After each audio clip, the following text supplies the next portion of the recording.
आजच्या या नवीन आहार प्रणाली या शिबिरासाठी उपस्थित सन्माननीय आजचे आपले प्रमुख पाहुणे आदरणीय काळूभाई सावलिया, आदरणीय रसिलाबेन सावलिया, आदरणीय सुरजभाई सावलिया, आदरणीय दीक्षाताई सावलिया, आदरणीय श्री व सौ बाबासाहेबजी भोसले आणि आदरणीय देहू संस्थानचे सन्माननीय अध्यक्ष संत तुकोबारायांचे वंशज पुरुषोत्तम महाराज महोदय इनामदार आणि ज्यांच्या माध्यमातून आज या ठिकाणी शिबिर संपन्न होतोय ते सन्माननीय अशोकजी कंद सर. या ठिकाणी आपल्या उपस्थित बंधू भगिनींचंही मनापासून स्वागत. कारण आज आपण ज्या शिबिराला आलेलो आहोत ते शिबिर निश्चितपणे आपल्या जीवनाला एक नवी दिशा देणारा असेल. जीवनातलं दुःख आणि वेदना निश्चितपणे दूर करणारा असेल हे या ठिकाणी मी प्रथमतः सांगू इच्छितो. कारण आदरणीय चव्हाण साहेबांकडून प्रेरणा घेऊन ज्यांनी सन 1993 साली ही न्यू डाएट सिस्टीम ही प्रणाली चालू केली आणि ही प्रणाली अवघ्या विश्वामध्ये आदरणीय सावलिया साहेबांच्या माध्यमातून ती प्रसारित झाली आणि आदरणीय अशोक कंद सर यांनी गेल्या 3 वर्षांपूर्वी आपल्या स्वतःच्या जीवनावर याचे प्रयोग चालू केले आणि स्वतःच्या घरातील हॉलमध्ये सुरुवातीला लोकांना त्या ठिकाणी या प्रणालीविषयी माहिती देणं चालू केलं. सुरुवातीला प्रारंभी 20 लोक होती, नंतर 40 लोक झाली. हळूहळू 3 वर्षामध्ये प्रत्येक व्यक्तीला आलेल्या त्याचा निश्चितपणे गुण येऊ लागला आणि आज या शिबिरासाठी पूर्व नावनोंदणी करावी लागते आणि त्या ठिकाणी संख्या लक्षात घेऊन हॉल निश्चित करून 200 ते 300 लोकांना एका शिबिराला त्या ठिकाणी प्रवेश मिळतो. सांगायची गोष्ट ही आहे की या ठिकाणी प्रत्येक माणसाला काही ना काही आज व्याधी आहेत, काही ना काही आजार आहेत आणि हे दुःख कमी व्हावं आणि हे सेवेचं काम, मानव सेवेचं काम आपल्याकडून होत आहे हा आनंद अशोकजी कंद असतील, त्यांच्या पत्नी आदरणीय आमच्या काकी रामनंदा कंद असतील आणि कुटुंबियांना मनापासून होतोय. कारण हे मानव सेवेचं काम आहे.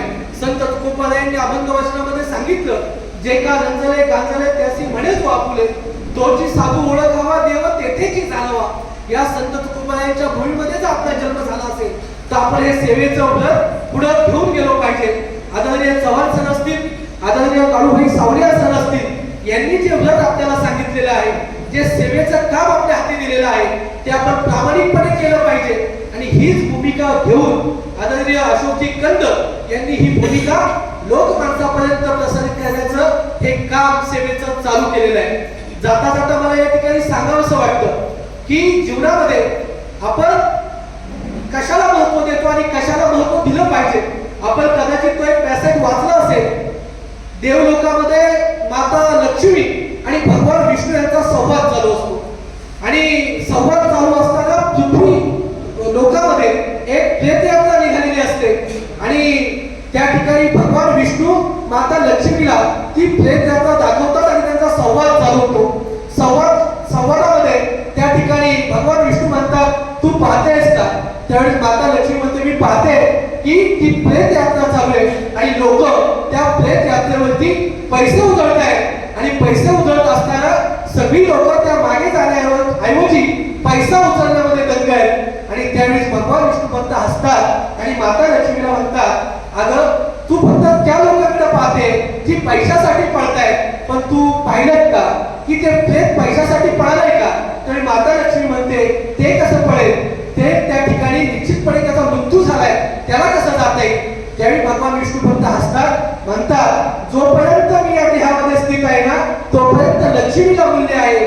मी एकदा या देहातून गेलो ना लक्ष्मीचं मूल्य तिथंच थांबतं, हे लक्षात ठेव. म्हणजे या ठिकाणी आपल्या सगळ्यांना सांगावंसं वाटतं, आज जीवनामध्ये ज्याचा आपण ध्यास घेतलाय, ज्या लक्ष्मी मागे आपण धावत आहोत, ज्या भौतिक सुखामध्ये आपण धावत आहोत, ते धावत असताना आपल्या हातीचा हा देहच राहणार नसेल तर त्या लक्ष्मीचं सुद्धा मूल्य आपल्या जीवनामध्ये नाही. म्हणून देह हाच परमेश्वर आहे ही समज आपल्यामध्ये यावी. आपल्या अंतरंगामध्ये स्वतःला डोकवावं आणि या देहाची आपली काळजी कशी घ्यावी, आपली जीवन पद्धती कशी असावी, आपली आहार पद्धती कशी असावी आणि आपलं जीवन कसं आनंदी होईल हेच सेवेचं काम घेऊन या ठिकाणी न्यू डाएट सिस्टीम ही प्रणाली चालू झाली आणि या प्रणालीसाठी कष्ट घेणारी सगळीच मंडळी या ठिकाणी उपस्थित आहेत. आदरणीय सावलिया सर, त्यांचं कुटुंबीय, सन्माननीय भोसले सर आणि आजचे सन्माननीय अशोकजी कंद सर, पुरुषोत्तम बारसवाले यांच्यासाठी आपण एकदा टाळ्या वाजूया, मनापासून त्यांना धन्यवाद देऊया.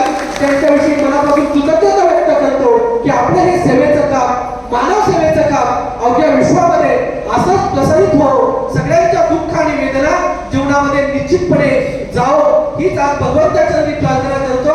आणि मला सांगायचे जाताना की एक व्यक्ती या ठिकाणी दादा सांगत होते की मी 1 वर्षापासून आमच्या दादांना सांगतोय की तुम्ही या शिबिराला आलं पाहिजे, कारण माझ्या मित्राच्या वेदना मला सहन होत नव्हत्या.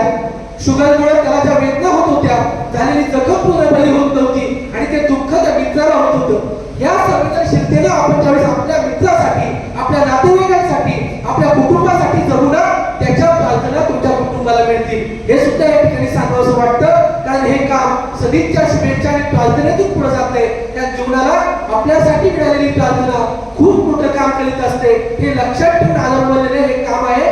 निसर्गाने आपलं नातं सांगणारं हे काम आहे. परमेश्वराशी या देहाचं असणारं जे तादात्म्य आहे हे सांगणारं हे काम आहे. म्हणून ही जनसेवा, हीच ईश्वर सेवा, हे लक्षात ठेवून हे पुढे नेणारं काम आणि या कामासाठी मी मनापासून सदिच्छा, शुभेच्छा देतो आपल्या वतीनं आणि मनापासून आपल्या सगळ्यांप्रती कृतज्ञता व्यक्त करून आपल्याला वंदन करतो आणि या ठिकाणी माझं प्रास्ताविक थांबवतो. धन्यवाद.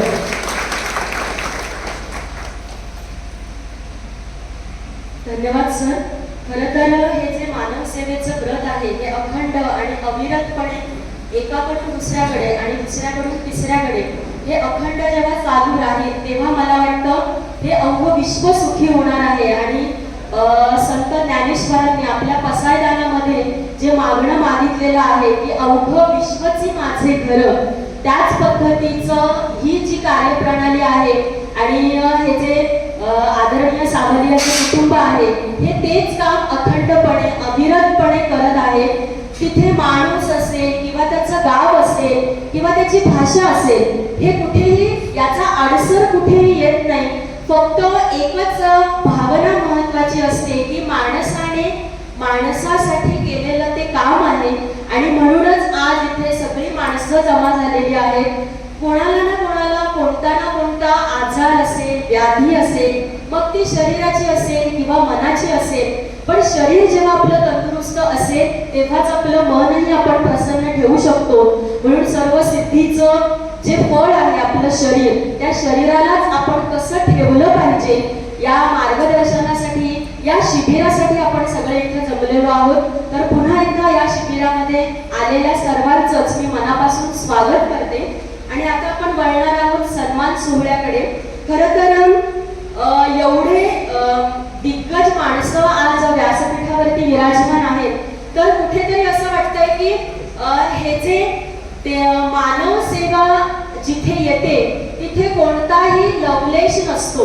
म्हणजे जे आपण म्हणतो की निस्वार्थ भावनेने काम करत राहणं, कोणत्याही फळाची अपेक्षा न ठेवणं, मला जो अनुभव आलाय तो तू घ्यावा, अजून दुसऱ्यानेही घ्यावा, अजून तिसऱ्याने घ्यावा, नवे नवे अवघ्या विश्वाने याचा अनुभव घ्यावा, ही जी वृत्ती आहे एखाद्या माणसाच्या मनामध्ये असलेली, तर त्या वृत्तीला खरं तर त्रिवार वंदन करायला हवं आणि हीच वृत्ती प्रत्येकामध्ये यायला हवी. आणि म्हणूनच आजच्या कार्यक्रमाचे किंवा आजचं जे शिबिर आहे, जी कार्यशाळा आहे, जे घेणार आहे ते म्हणजे आदरणीय श्री काळूभाई सावलिया आणि त्यांच्या पत्नी रसिलाबेन सावलिया. खरं तर यांचं पूर्ण कुटुंबच या नवीन आहार पद्धतीच्या प्रणालीमध्ये गेली 20 वर्षांपेक्षाही जास्त काळ त्यांनी या डाएट सिस्टीमसाठी दिलेला आहे. त्यांचं संपूर्ण कुटुंबच या व्यवस्थेला त्यांनी वाहून घेतलेलं आहे. त्यांचे बरेचसे व्हिडिओज यूट्यूबवरती आहेत. तर त्या व्हिडिओजमध्ये सुद्धा आपल्याला एवढी माहिती मिळते. आणि सगळ्यात महत्त्वाची गोष्ट म्हणजे त्यांनी स्वतःचं वजन त्या व्हिडिओमध्ये मेन्शन केलेलं आहे. त्यांची पत्नी आणि स्वतः ते त्यांच्या अनुभवांमधून ते तुम्हाला सांगणारच आहे. पण चव्हाण सरांनी ही जी डाएट सिस्टीम सुरू केली होती, तर अभिमानाने असं म्हटलंही जातं की जर सावलिया कुटुंब जर नसतं तर संपूर्ण जगभरामध्ये ही सिस्टीम पसरलीच नसती. तर एखादी सिस्टीम पसरविण्याचं, त्याचं जाळं पसरविण्याचं जे महत्वाचं काम आहे ते श्री व सौ सावरिया यांनी केलेलं आहे.